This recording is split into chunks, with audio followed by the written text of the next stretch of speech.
किताब त सीरतुन्नबी सल्लल्लाहु अलैहि वसल्लम ते बेशुमार लिखिया विया आहिनि। उहो हिकिड़ो त रहीकुल मख़तूम आहे उर्दू ज़बान में, किताब अरबी में बि आहे, उर्दू में बि आहे। रहबर कामिल नाले जो किताब आहे जेको अब्दुल मजीद सौदरवी रहमतुल्लाह अलैह जो किताब आहे। उहो बि तमामु बहितरीनु किताब आहे, उनजो बि मुतालो करणु खपे। अॻियों सवाल शेख ख़ालिद हुसैन तव्हां खां आहे त नबी करीम सल्लल्लाहु अलैहि वसल्लम जी सीरत मुबारक ते मुश्तमिल कहिड़नि किताबनि जो मुतालो बहितर आहे? अल्हम्दुलिल्लाह वस्सलातु वस्सलामु अला रसूलिल्लाह व बाद। किताब त सीरतुन्नबी सल्लल्लाहु अलैहि वसल्लम ते बेशुमार लिखिया विया आहिनि। अल्हम्दुलिल्लाह अरबी ज़बान में बि त बेशुमार किताब आहिनि, उर्दू में बि आहिनि, ग़ालिबन सिंधी में बि हूंदा। ऐं जेके आम माण्हू जे लाइ जामे ऐं मुख़्तसर ऐं तक़रीबन अक्सर रिवायात जंहिंमें सही आहिनि, उहो हिकिड़ो त रहीकुल मख़तूम आहे उर्दू ज़बान में, किताब अरबी में बि आहे, उर्दू में बि आहे।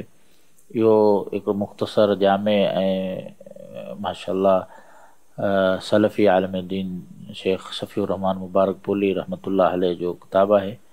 इन जो मुतालो करणु खपे। इन खां अलावा जेको अटलस सीरत जे नाले सां उर्दू में आहे, अरबी में बि आहे ऐं शायदि इन जो इंग्लिश में बि मुंहिंजे ख़्याल में तर्जुमो थियो आहे। अटलस सीरत दारुसलाम खां छपियल आहे। इहो बि जेके बि सीरत जा वाक़िआत आहिनि तमामु उनजी तहक़ीक़ ऐं रिसर्च सां गॾु, बल्कि उन में काफ़ी नक्शा बि ॾिना विया आहिनि, नक्शनि जे ज़रिए बि सम्झायो आहे। तमामु सुठो किताबु आहे, उहो बि जेको आहे मुताले में रखणु खपे आम आवाम नास जे लाइ। इन खां अलावा जेको आहे रहबर कामिल नाले जो किताब आहे जेको अब्दुल मजीद सौदरवी रहमतुल्लाह अलैह जो किताब आहे।